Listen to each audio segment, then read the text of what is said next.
요한계시록에 대한 이야기 할 거야, 알겠죠? 네. 지난주에 물론 공부를 했었는데 네. 요한계시록은 네 가지의 관점으로 볼 수 있다고 했어요. 네. 네 가지 관점으로 볼 수 있는데 첫 번째가 과거적이요. 그렇죠, 과거적 관점이요. 관점으로 볼 수 있다고 했어요. 과거적 관점으로 봤을 때 장점과 단점이 있죠. 말 그대로 과거적 관점, 과거 그 시대의 상황으로 봐야 된다라는 거. 이게 바로 과거적 관점이에요. 그러니까 예를 들어서 이걸 어떤 거로 예를 들었었죠? 요한계시록에 있는 일곱 교회에 대한 이야기를 놓고 이 네 가지 관점으로 어떻게 볼 수 있는지에 대한 이야기를 했었어요. 그렇죠? 몇 장부터 이제 교회에 대한 이야기가 나오니까 바로 1장부터 나와요. 그렇죠? 네. 원래 이제 요한계시록은 사도 요한이 터키 지역에 실제 있었던 7개의 교회에게 보내는 편지 형식의 책이라고 얘기를 했었어요. 그렇죠? 근데 이 7개가 첫 번째가 에베소가 있었고요. 그리고 서머나, 버가모, 그 다음에 두아디라, 그 다음에 사대, 그 다음 어디입니까? 빌라, 미국의 필라델피아, 그거랑 같은 이름이라고 했었죠. 물론 동일 교회는 아니야. 미국의 필라델피아랑은. 그리고 마지막 교회가 라자로 시작되는 디게요. 그렇지. 라오디게아. 총 7개의 교회. 그러니까 요한계시록은 7이라는 숫자가 엄청 많이 나와요. 그렇죠? 일곱 촛대, 이게 7개가 일곱 촛대를 상징하는 건데 일곱 촛대에 대한 이야기라든지 일곱 눈, 일곱 뿔, 일곱 머리가 달린 용, 그리고 일곱 나팔, 일곱 대접, 일곱 인, 7이라는 숫자가 무진장 많이 나온단 말이야. 그래서 이 7이라는 숫자에는 상징적인 의미가 있다고 했었어요. 그렇죠? 네. 물론 이제 구체적으로 나중에 다룰 때 한 번 더 얘기하긴 하겠지만 어쨌든 이 7교회를 어떻게 바라볼 수 있느냐, 이걸 놓고 이제 네 가지 관점으로 바라볼 수 있는 방법이 있다, 이런 얘기를 했었습니다. 그죠? 그래서 첫 번째 이제 과거적 관점으로 바라보는 건 쉽게 말하면 그런 거예요. 이 7교회는 실제로 터키 지역에 있었던 교회고 그 교회에 있었던 실제적인 이야기다. 그래서 그 실제적인 이야기를 바탕으로 우리가 이 이야기를 통해서 신앙적인 교훈을 얻을 수 있다, 이런 얘기를 했었어요. 기억나죠? 사실 이게 맞는 말이지. 이건 정말 과거적 관점은 눈에 쓰는 일반적인 안경이라고 볼 수 있겠죠. 눈이 좋지 않은데 이 안경을 딱 쓰면 또렷한 상을 볼 수 있는 것처럼 이 과거적 관점은 하나의 그냥 일반적인 그런 안경이라고 보면 돼요. 그래서 그 시대에 어떤 교회들이 있었고 그 교회는 어느 위치에 있었고 어떠한 사정이 있었는지에 대한 이야기를 다룰 수 있는 실제적인 이야기를 할 수 있는 거죠. 그래서 이 과거적 관점의 장점은 뭡니까? 뭐처럼 뭔가 정확하게 볼 수 있어요. 눈에 안 보이는 거. 그렇죠. 장점은 뭡니까? 사실적으로 볼 수 있어요. 볼 수 있다라는 장점이죠. 단점도 있어요. 뭐예요? 요한계시록은 분명 미래의 일들을 기록하는 예언적인 요소가 있는데 예언적인 요소를 우리가 알 수는 있다 없다 이렇게 봐버리면 없어요. 그렇죠. 예언적으로 볼 수는 없다. 예언적으로는 볼 수 없다라는 단점이 있죠. 그리고 두 번째는 어떠한 관점으로 볼 수 있다고 했어요? 역사적 관점이요. 역사적 관점이죠. 역사적 관점으로 본다는 건 뭡니까? 일어났던 일. 그렇죠. 그러니까 7개에 있었던 그의 모든 사항들을 기독교 2000년의 기간을 놓고 하나하나 이렇게 대입하면서 풀어보는 그런 관점을 얘기하는 거예요. 그래서 더 쉽게 얘기하면 그런 거죠. 기독교 역사가 지금까지 예수님이 십자가 못 박히시고 부활하시고 승천하신 다음에 몇 년쯤 됐습니까? 대략 2000년쯤 됐어요. 그렇죠? 그러니까 단순하게 풀이를 한다면 이런 거예요. 그냥 쉽게 얘기하면 7등분으로 나누자 이거죠. 하나, 둘, 셋, 넷, 다섯, 여섯, 일곱. 7등분으로 나눠서 에베소부터 라우디아 교회를, 물론 이 2000년대가 마지막이라는 것을 전제로 해가지고 각각 교회를 나누자는 거예요. 그래서 에베소, 서머나, 버가모, 두아디라, 사대, 빌라델비아, 라우디게아, 이런 식으로 나눠서 그 역사에 맞춰가지고 이 일곱 개에 대한 부분들을 해석해 보자. 이게 바로 역사적인 관점인 거예요. 나름 그럴듯하죠. 네. 어떻게 보면 교회도 하나의 그런 역사적인 흐름을 가지고 가고 있잖아요. 모든 관점에 장단점이 있습니다. 그래서 역사적인 관점의 장점은 뭡니까? 뭐냐면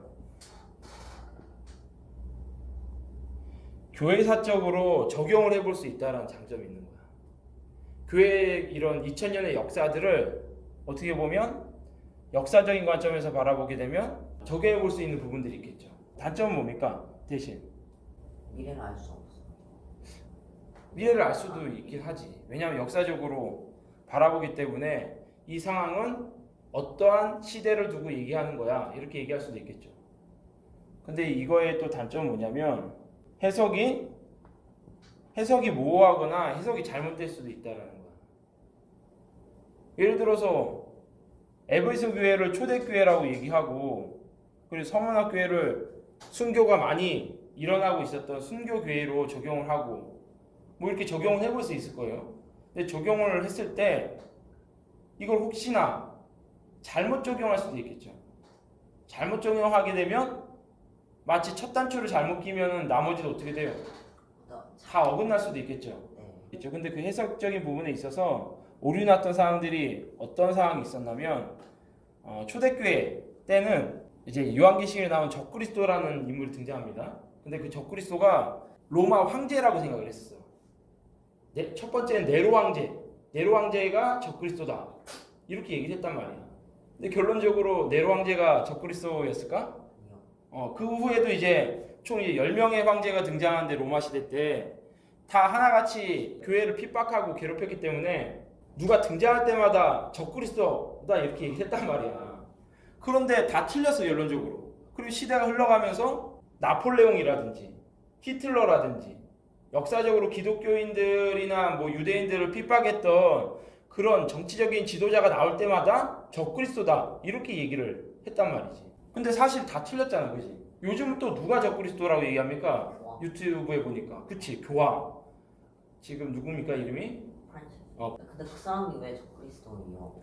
그 사람 이름을 게마트리아라고 해가지고 그 이름을 수치학적으로, 그러니까 수로 이렇게 변환을 시키면 요한계시록에 나와 있는 666이라는 숫자가 나와.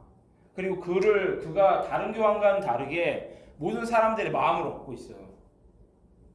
그리고 모든 행보나 모든 것들이 되게 사람들의 호감을 주고 사람들의 선망을 받고 있단 말이야. 그러니까 저 사람이 혹시 적그리스도 아니야? 왜냐하면 적그리스도가 처음부터 못된 인물로 등장하는 게 아니에요. 평화의 왕, 그리고 모든 정치적인 문제들을 다 해결하고 인류에게 무언가 평화와 안정과 번영을 줄 것처럼 등장하는 지도자란 말이야. 그러다 보니까 그 예언서의 말씀대로 혹시 지금 교황 프란치스코가 적그리스도가 아닐까 이렇게 생각을 하고 있는 거지. 그러니까 그렇게 바라보는 게 다 어떤 관점인 거예요? 역사적. 역사적인 관점으로 바라보는 거야. 그러니까 어떻게 보면 나쁘게 얘기하면 끼워 맞추기식의 그런 해석밖에 안 될 수도 있어요. 그래서 지금 교황도 적그리스도라고 얘기하는 사람이 있고, 또 예전에는 누구냐, 오바마가 또 적그리스도라고 했었단 말이야. 하여튼 이 역사주의적인 관점을 해석하는 사람들은 참, 물론 이제 인터넷 유튜브에선 유명할지 몰라. 이런 얘기를 하면 되게 혹하거든. 그래? 그 사람이 적그리스도란 말이야? 되게 관심 갈만 하잖아요. 이런 거 일명 어그로 끈다고 하지. 근데 이런 걸 잘못 해석해 놓고는 아니면 말고 이런 식이 돼버린단 말이지. 그래서 이런 식의 해석은 조심해야 돼요. 하지만 어쨌든 간에 이 교회사적으로 역사적으로 흘러가는 역사에 맞춰가지고 요한계시록을 적용시키다 보니까 그래도 좋은 점은 속은 시원하지, 답답함은 풀려요. 이건 이거다라고 얘기를 해주잖아. 그러니까 답답함은 없지만 잘못 해석하게 되면 안 좋은 결과가 일어나는 거 알겠죠? 역사적인 관점으로 봤을 때는 교회사적으로 적용할 수 있는 부분들은 분명 있고, 어떻게 보면 예언적인 요소도 있죠. 예언적인 요소도 있지만 해석에 잘못된 그런 부분으로 흘러갈 수도 있다. 참고로 역사적인 관점은 이 과거적 관점이 일반 그냥 잘 보기 위한 그런 안경이라면, 이 역사적인 관점은 역사적인 모든 부분들을, 그렇죠, 멀리 있는 별을 관찰하듯이 커다란 관점으로 숲을 보는 관점으로 보기 때문에 그래서 역사적인 관점은 하나의 만원경으로 볼 수 있겠죠. 그리고 세 번째는 뭡니까? 기대. 상징적 관점. 상징적 관점이에요. 상징적 관점. 상징적 관점은 뭡니까? 하나의 상징적인 부분으로 보자 이런 거죠. 그냥 말 그대로. 예를 들면 무궁화하면 뭐가 떠올라요? 상징적으로 보면 대한민국 이런 게 떠오르죠. 태극기 하면 대한민국 이런 게 떠오르잖아. 내 마음속에 태극기가 춤추고 있다. 정말 내 마음속에 태극기가 들어가 있다라는 거예요? 그럼요. 상식적이야. 그래서 해석을 해보면 뭘까요? 내 마음속에 태극기가 춤춘다. 내 마음속에 한국. 그렇지. 한국을 사랑하는 마음이 가득하다 이런 의미를 해석할 수 있는 거죠. 그러니까 요한계시록도 그렇게 보자는 거야. 왜냐하면 요한계시록은 여러 가지 상징적인 언어들이 있어요. 그렇다고 해서 요한계시록의 모든 것들을 다 상징적으로 풀이할 수는 없어.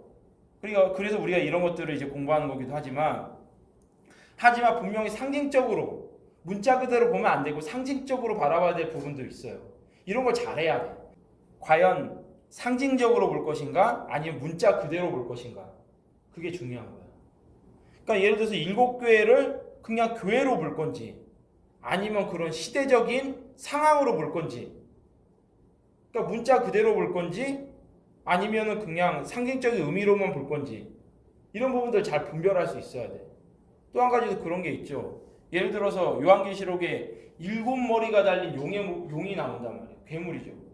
보통 용은 머리가 하나잖아요. 근데 요한계시록에 보면 머리가 7개 달린 용이 나온다고.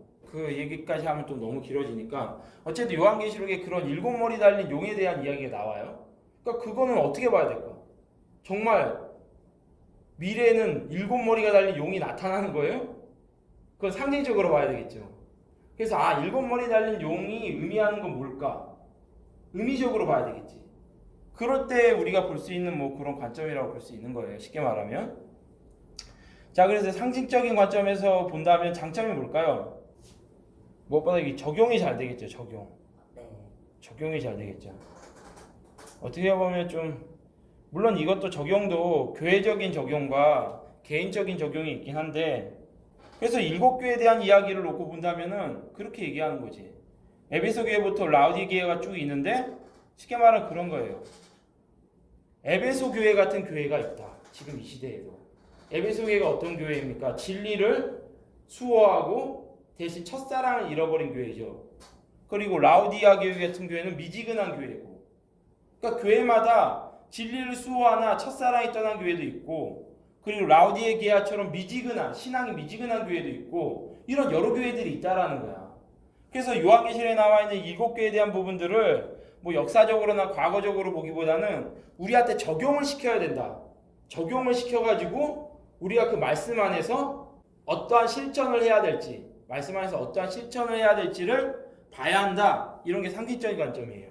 그래서 요즘 대부분의 큰 교회의 그 목사님들 누구누구 이런 목사님들 이름만 대면 아는 그런 목사님들은 대부분 요한계시록을 풀이할 때 상징적인 관점으로 풀이를 많이 해요.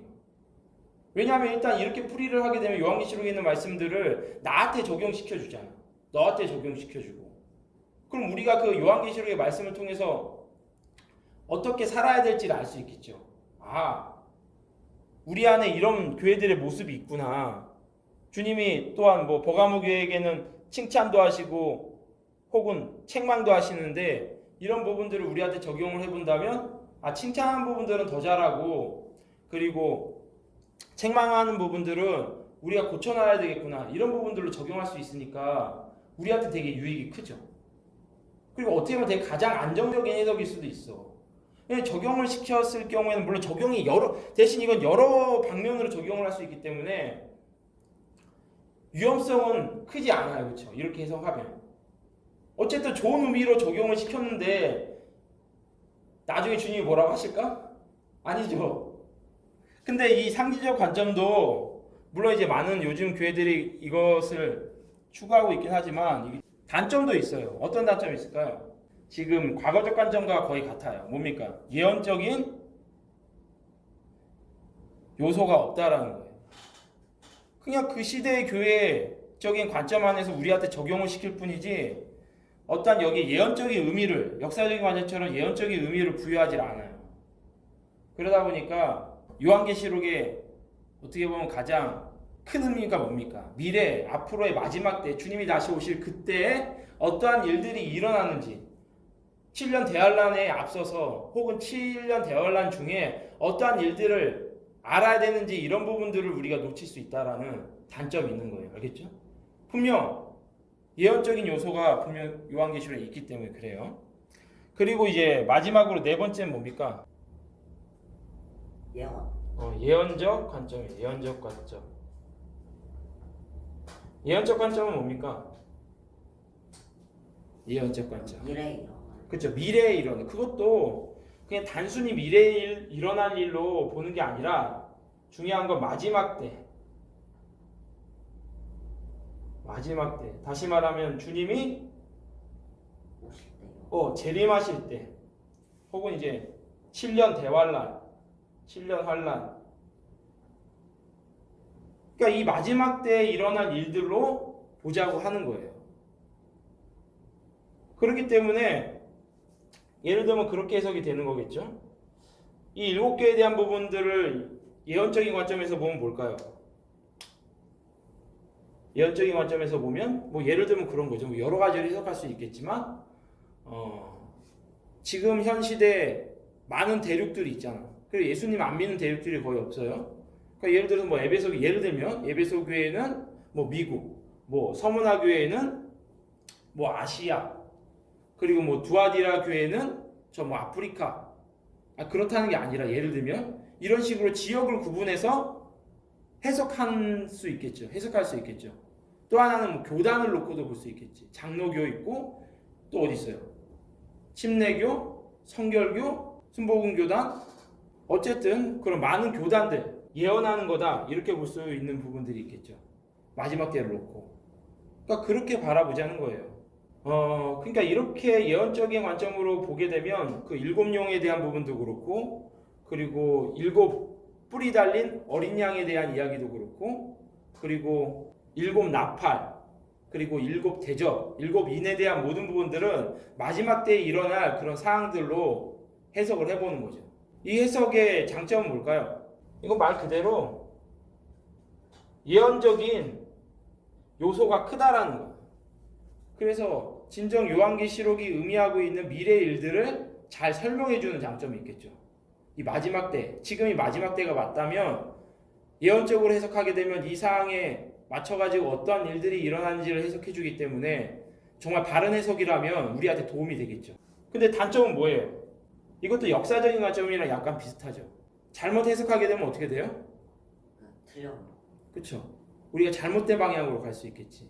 그래서 이거 역시도 해석을 잘해야 돼요. 해석을 잘못할 수 있다라는 거예요.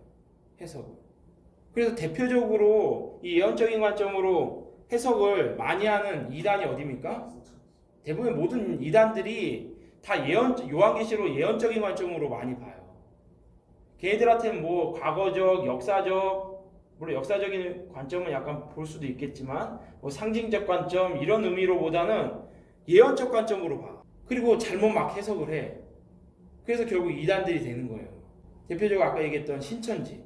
그리고 가장 많이 다루고 있는 키워드가 그거죠. 14만 4천.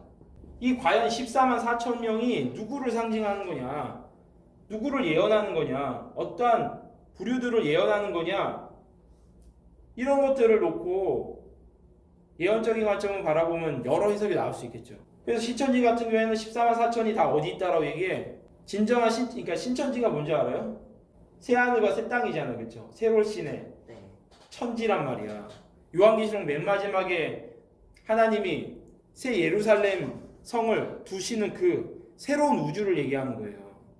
그래서 신천지 같은 경우에는 이만희를 교주로 해가지고 그가 그리스도라고 얘기하는 거죠. 그리스도라고 얘기하면서 결국 이 대한민국에서 신천지가 새 예루살렘이 이루어진다라고 풀이를 하는 거야. 이게 예언적인 관점으로 해석을 하는 방법이에요. 하지만 그 해석이 옳은 해석일까?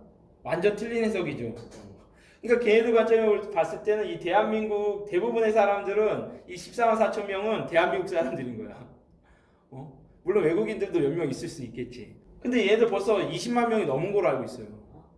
그럼 또 이제 말을 바꿨어. 예전엔 14만 4천 명이 딱 이루어지면 새로운 왕국이 신천지가 이루어진다. 근데 20만 명이 넘으니까 또 말을 바꿉니다. 뭐라고 얘기해요?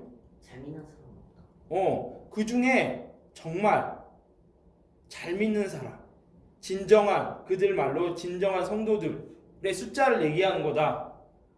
그러면 여기 안에 끼려면 어떻게 해야 되느냐? 그냥 단순하게 믿으면 안 되고 전도를 많이 해야 된다 그렇게 강조하는 거예요. 그래서 신천지 애들이 전도를 무진장 많이 하는 거예요. 어떻게든지 한 명, 두 명 많이 해야지만 내가 여기 14만 4천에 들어갈 수 있는 거거든.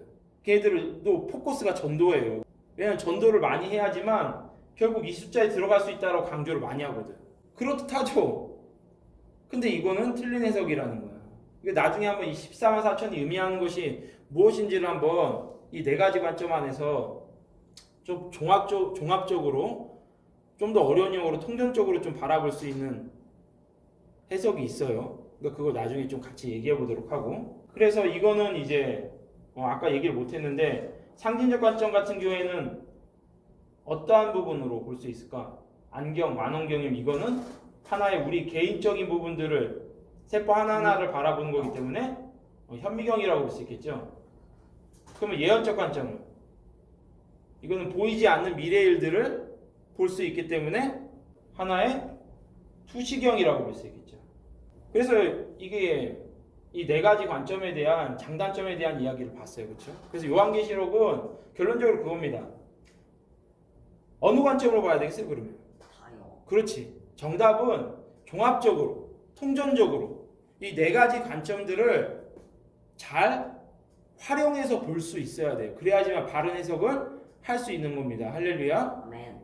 물론 이게 인간의 지혜로 되는 게 아니라 누구의 도움을 받아야 돼요? 이 네 가지 안경이 있다 하더라도 성령. 성령의 도움을 받아서. 성령님은 그렇게 단순하신 분이 아니에요.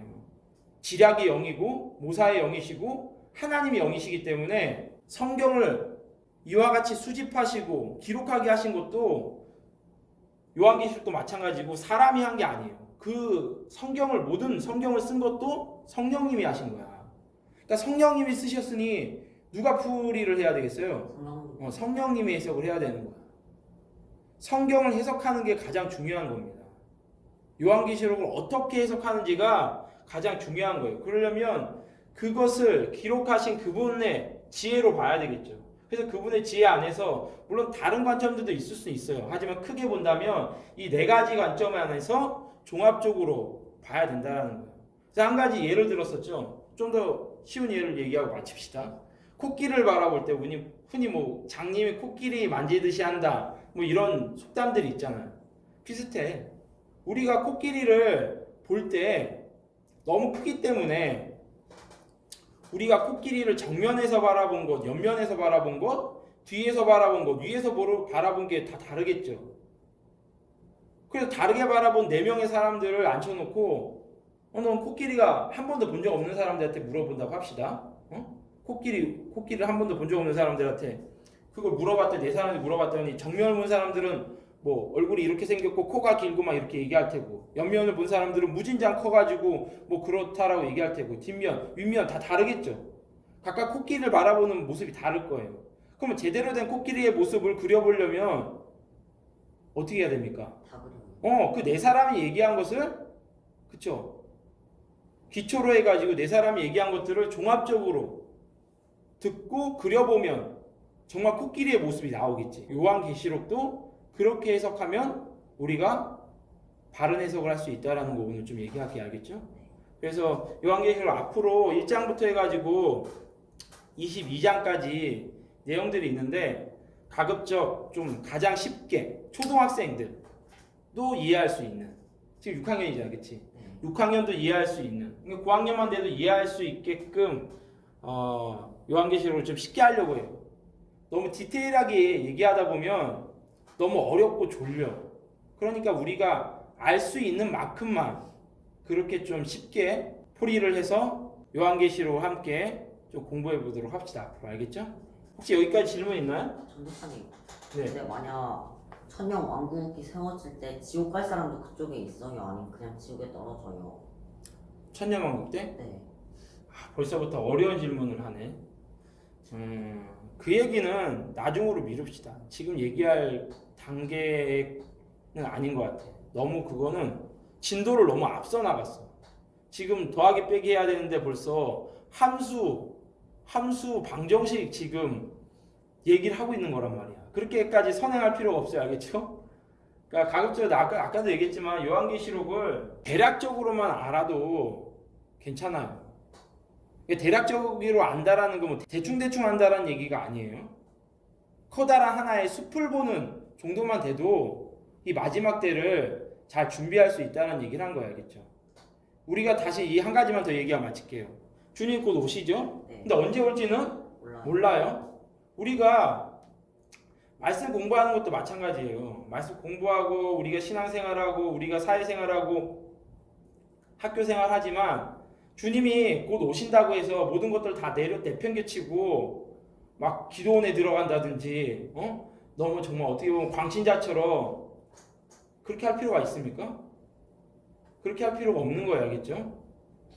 성경에 보면 마지막 때를 준비한 태도에 있어서 데살로니가 전후서에 뭐라고 돼 있냐면 너희가 하는 일들에 대해서 내려놓지 말고 최선을 다해서 너희 할 바를 열심히 해라. 주님이 오시기 전에는 이런 일들이 있기 때문에 그게 대표적으로 이제 베드로랑 적그리스도에 대한 등장을 얘기를 해요.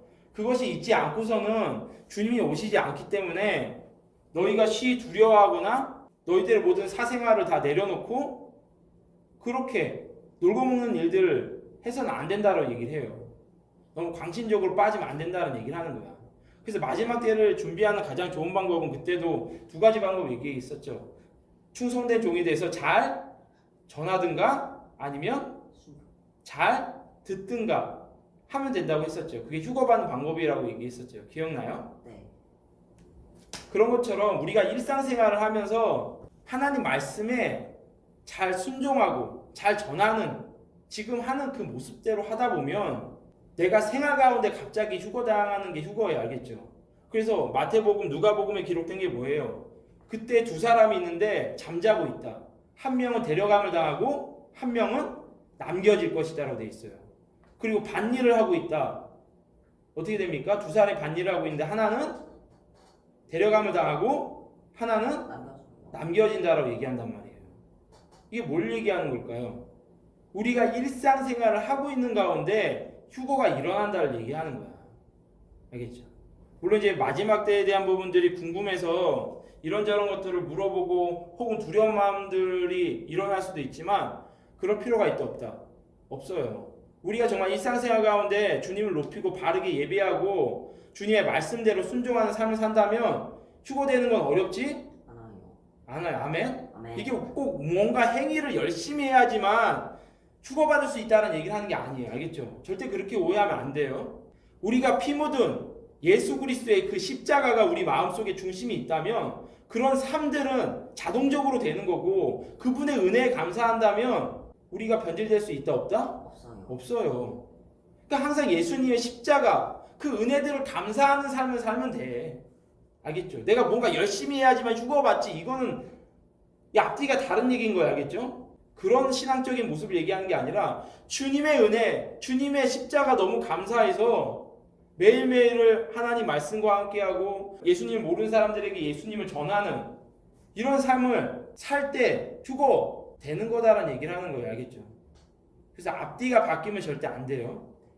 구원도 똑같아요. 우리가 착한 일 많이 하고 기도와 많이 하고 헌금 많이 한다고 천국 가는 겁니까? 절대 아니죠. 그러면 예수님을 진실로 믿고 그분의 십자가, 그분의 부활을 진심으로 믿고 거기에 따른 진심으로 믿으면 삶이 자동적으로 드러납니까? 안 드러납니까?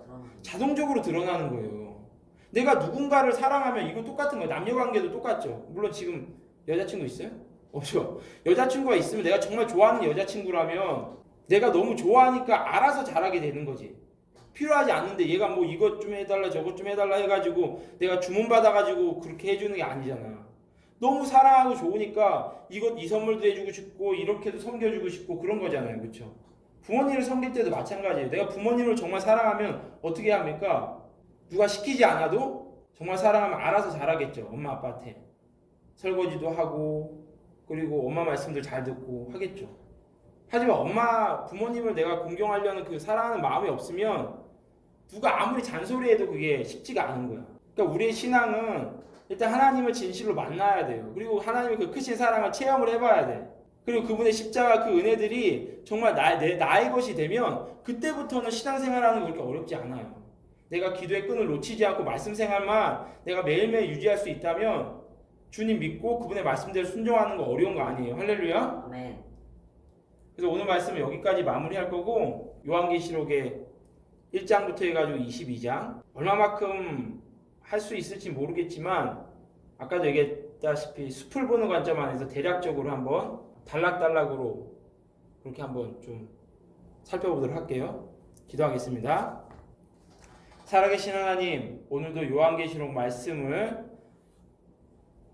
함께 이렇게 공부할 수 있는 시간을 주시니 감사드립니다. 무엇보다도 성령을 통하여서 기록된 말씀이오니 성령을 통하여서 해석할 수 있게 하여 주시고 무엇보다도 주 안에서 조심스럽게 주님의 말씀을 바라볼 수 있는 지혜를 갖게 하여 주시옵소서. 분명 마지막 때에 살고 있습니다. 이 마지막 때에 마땅히 저희들이 휴거받을 수 있으려면 어떻게 살아야 하고 또한 이 모든 미래에 일어나는 일들이 어떻게 되어짐인지를 알 수 있는 자가 되어서 주의 오심을 도둑과 같이 맞이하지 않도록 저희들을 도와주시옵소서. 모든 영광 주님께 올려드리며 예수님 이름으로 기도합니다. 아멘. 아멘.